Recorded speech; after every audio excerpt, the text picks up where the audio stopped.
19 તારીખના રોજ ગીર સોમનાથ જિલ્લામાં એક જાહેર સભામાં મેં કીધેલું કે કારણ કે જ્યારની ચૂંટણી લોકસભાની પૈતી છે ત્યારથી ગીર સોમનાથ જિલ્લાના કલેક્ટર દ્વારા નાના ગામડામાં નાના ગરીબ માણસો રહેતા, મધ્યમ વર્ગના માણસો રહેતા અને નાની દુકાન ધરાવતા એવા નાના ગામોમાં ડેમોલેશન કરવામાં આવ્યું અને વરસાદની સિઝનમાં એમના મકાનો પાડી નાખવામાં આવ્યા, જેને લીગલી અમુક છે મકાનો એ પણ પાડી નાખવામાં આવ્યા અને આજે ગરીબ માણસો બેઘર થયા છે. ત્યારે મેં જાહેર મંચ ઉપર 19 તારીખના રોજ કીધેલું કે આપનામાં હિંમત હોય તો આપ મોટા કોમ્પ્લેક્સ જે બાંધકામની મંજૂરી વગરની છે, મોટી હોટલો જેની મંજૂરી પૂરી થઈ ગઈ છે, જે પાર્કિંગની વ્યવસ્થા કોમ્પ્લેક્સમાં હોવું જોઈએ ત્યાં દુકાનો બનાવી નાખી છે, જે મોટા કોમ્પ્લેક્સ જે ફ્લેટોવાળા છે જેની મંજૂરી નથી એવા ગીર સોમનાથ જિલ્લામાં ઘણા માથાઓના છે અને તમારા હિંમત હોય તો પાડવા માટે આવો એ મગજમાં રાખી અને કલેક્ટર દ્વારા 20 તારીખના રોજ ફરિયાદ સમિતિની મિટિંગ હતી. હું કંઈ કારણ હું બહાર હોવાના કારણે ત્યાં હાજર ન થયેલો, પણ તેમને ઠરાવ કરેલો કે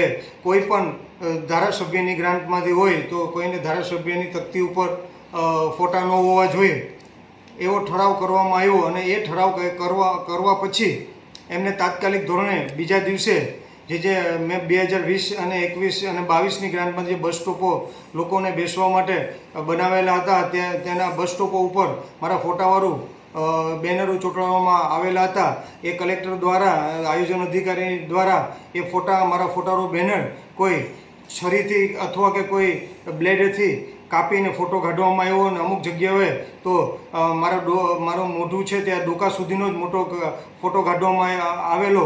તેથી છે આજે 3.25 લાખ મતદારો મારી વિધાનસભામાં આવેલા છે. હું એક જનપ્રતિનિધિ તરીકે બીજી વાર ધારાસભ્ય તરીકે ચૂંટાઈને આવ્યો છું, ત્યારે આજે ધારાસભ્યનું જો આ રીતે અપમાન થતું હોય તો સામે માણસનો કલેક્ટર અને એ શું કરતા હશે, તેના કારણે એમને પછી ખ્યાલ પડ્યો કે આ એમને ગલત કર્યું છે.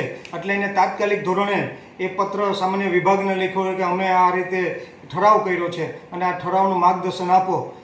આ કૃત્ય કર્યા પછી એમને લખ્યું છે એટલે એમને ગલતી કરી, એમને ખ્યાલ પડી ગયો કે આની ઉપર અમારી ઉપર કાર્યવાહી થઈ શકે છે અને એ કારણોસર એમને તાત્કાલિક ધોરણે સામાન્ય વિભાગનું માર્ગદર્શન માગેલું અને ઠરાવમાં કોપી મેં માગેલી. તો જે સામાન્ય વિભાગે ઠરાવ કરેલો છે એ કોપીમાં એમ જ લખેલું છે કે ધારાસભ્ય હોય તો હવે તેની તકતીમાં એમનું નામ હોવું જોઈએ, એમની ગ્રાન્ટમાંથી કોઈ એવો ઉલ્લેખ નથી કરેલો કે તેમનો ફોટો હોવો જોઈએ કે નહીં. અને તકતી ઉપર અમે કે ફોટો લગાડેલો નથી, અમે તો બસ સ્ટોપ ઉપર લગાડેલો છે અને એમ્બ્યુલન્સ હોય તો એમાં લગાડેલો છે. ભારતીય જનતા પાર્ટીમાંથી વડાપ્રધાનનો પણ ફોટો હોય છે, મુખ્યમંત્રીશ્રીનો ફોટો હોય છે, મંત્રીઓ સરકારના મંત્રીઓનો પણ ફોટો હોય છે, બસ સ્ટોપમાં હોય છે, એમ્બ્યુલન્સમાં હોય છે, 108માં હોય છે, ખિલખિલાટમાં હોય તો તેમના ફોટો અડવામાં નથી આવ્યા. અને ખાસ હું કોંગ્રેસનો ધારાસભ્ય છે એટલે મારું અપમાન કરવા માટે થઈને આ કરવામાં આવેલું છે. એ જ ડેમોલેશનમાં પણ કલેક્ટર દ્વારા એ જ કરવામાં આવ્યું અને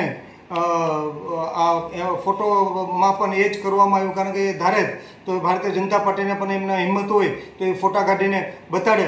પણ હું તો એવું સમજી રહ્યું છે કે કલેક્ટર ડાયરેક્ટ ભારતીય જનતા પાર્ટીના પટ્ટો પહેરી અને કામ કરતા હોય એવું મને લાગી રહ્યું છે. હું તો એમને જાહેરમાં કહું છું, તમને રાજનીતિનો એવો શોખ હોય તો પ્રજાના ટેક્સના રૂપિયા પગાર શું કામ લ્યો છો? રિઝાઇન કરી અને આપણે રાજનીતિ કરવાનો શોખ હોય તો મેદાનમાં આવી જાઓ. હું આપને જાહેરમાં કહું છું. ત્યારે ખાસ કરીને રોજ આ કરવાના કારણે મારા વકીલ દ્વારા, સંઘવી સાહેબ દ્વારા તેમને નોટિસ મોકલવામાં આવેલી છે કે વિકાસ કામોમાં લગાવેલા બોર્ડમાં ધારાસભ્યનો ફોટો કાઢી નાખવા અથવા કે વિકૃત કરવાની કાર્યવાહી સંબંધે ભારતીય ન્યાય સહિત 2023ની કલમ 356, 198, 199, 201 અને અન્વયે કાર્યવાહી કરતા પૂર્વે વૈજ્ઞાનિક નોટિસ તેમને આપવામાં આવેલી છે. 10 દિવસમાં એમને જવાબ દેવા માટે નોટિસ આપવામાં આવી છે.